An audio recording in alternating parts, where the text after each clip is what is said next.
Civil War Digital Digest. I'm your host, Jeremy, and I'm here at the Waterloo Historical Farm out in Waterloo, Michigan, who have been gracious enough to allow us to shoot here, and it's been a beautiful sight to do so. We're going to continue with our series on rations, and today I'm cooking from the Military Handbook and Soldier's Manual from Beadle & Company. It's a pretty simple recipe, and it's Hoecakes. So we're talking about cornmeal with some salt in it and scalding water. Now, there's a few ways that it lists to cook this. It talks about putting it on hot ashes. We're going to actually do the plank method, so we're going to use this plank of wood here to bake it. So we'll get started. The first thing what we need to do is get some really hot water, some scalding water as it says.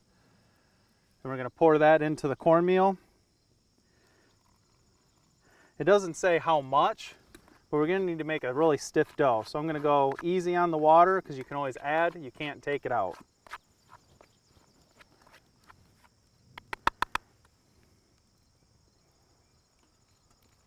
So just getting it nice and mixed up. Now, a reason for the really hot scalding water is it actually will start the cooking process on the cornmeal just a little bit and get that softened up. Now, if you're out looking for cornmeal to try this at your next living history or maybe at home, you're going to want something that's stone ground. If you buy more modern ground cornmeal, it's really coarse, it's really hard, and you really have to boil that or cook it and bake it in order to get it soft. So you want to find some nice stone ground cornmeal. All right, so we have a nice stiff dough here. It's kind of balling together nicely.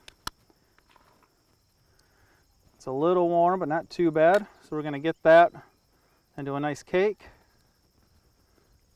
And we're just going to put it right on that log.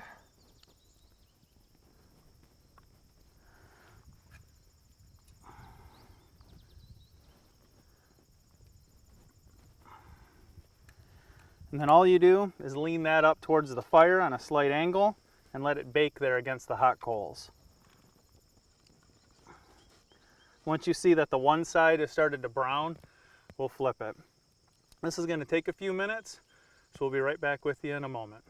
So it's been about 5-6 minutes. I think we still got some cooking to do, but I've noticed it's really browning on the bottom, so I'm going to rotate this board real careful and kind of get it cooking on the what was the top, which is now the bottom, to get a little bit more of an even cook. All right, and we should be getting close, I think, to being done, maybe another 5 or 10 minutes. So it's probably been about 12 to 15 minutes, but really more than the time we were watching what it looked like, and we can see that we got some nice browning on the top and the bottom.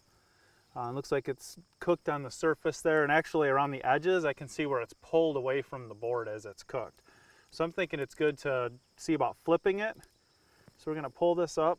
Now this board's hotter than you think and the edges got singed a little, so be careful. And we're going to get this cut up off the board. Oh yeah. Flip them over.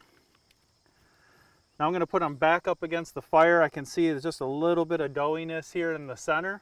So I want to get that to cook. Of course, they're not going to stick to the board, so our angle is going to have to be a lot shallower.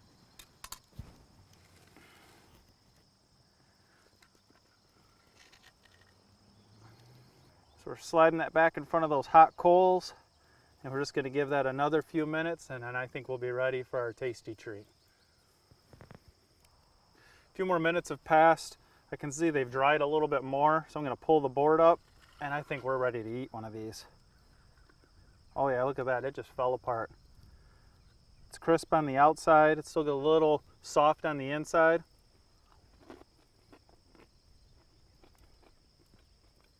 We're just being cornmeal and salt and some hot water. That's a lot better than what I thought it was going to be. I think a little bit of the smoke, it's almost been smoked sitting in front of the fire, so it's pretty tasty. I hope next time you're at an event, a living history, you bring some cornmeal out, give this a try. It's definitely would be a conversation starter for the public that might be coming through, seeing something baking on a board like that in front of the fire. And maybe if you have a fire pit outside, give that a try with the kids and make that connection with Civil War history.